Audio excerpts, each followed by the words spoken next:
ஹாய்ங்க. Festive vibe வந்துட்டாலே நம்மள மாரி குக்கிங் சேனல் வச்சுருக்கவங்கலாம் டிஃப்ரெண்ட்டாக ரெசிபி பண்ணி போட ஸ்டார்ட் பண்ணிருவாங்க. அத பார்க்கும்போதெல்லாம் நமக்கும் டெம்ப்ட் ஆகும். இதில இப்போ நம்மளும் சேனல் வச்சுருக்கோம். இந்த மாரி ரெசிபீஸ்லாம் பண்ணி போடாததே பெரிய குத்தமா இருக்குங்க.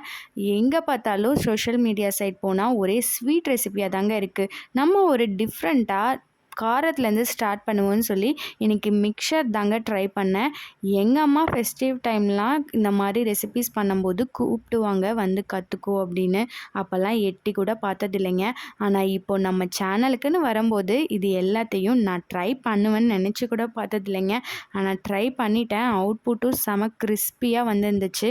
எப்படி பண்ணுறதுன்னு குயிக்காக பார்த்துடலாமா? 2 1/2 கப் கடலை மாவு, 1/4 கப் அரிசி மாவு, உப்பு, மிளகாத்தூள், கொஞ்சமாக ஓமம் சேர்த்து நல்லா சாஃப்டாக பிசைஞ்சிக்கோங்க மாவை. இதை நீங்கள் அப்படியே முறுக்கு பிழியிற மிஷினில் நல்லா பிழிஞ்சிங்கன்னா சூப்பராக ஓமப்பொடி வந்துடுங்க. இதை தனியாக எடுத்து வச்சுக்கோங்க.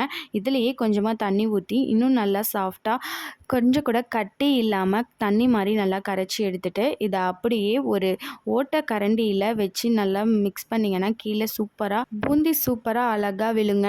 வா, இது பார்க்கும்போதே நம்ம பண்ணால் கூட நல்லா வரும் போல் அப்படின்னு நான் ஜாலியாக தாங்க பண்ணிகிட்டு இருந்தேன். அது எல்லாத்தையும் நல்லா உதிர்த்து விட்டு சூப்பராக டீப் ஃப்ரை பண்ணி எடுத்துக்கோங்க. வாசனைக்காக இடித்த பூண்டை நல்லா டீப் ஃப்ரை பண்ணி சேர்த்துக்கோங்க. கடலை, வேர்க்கடலை, கருவேப்பிலை இது எல்லாத்தையுமே நல்லா ஆயிலில் ஃப்ரை பண்ணி எடுத்து மிக்ஸ் பண்ணிக்கோங்க.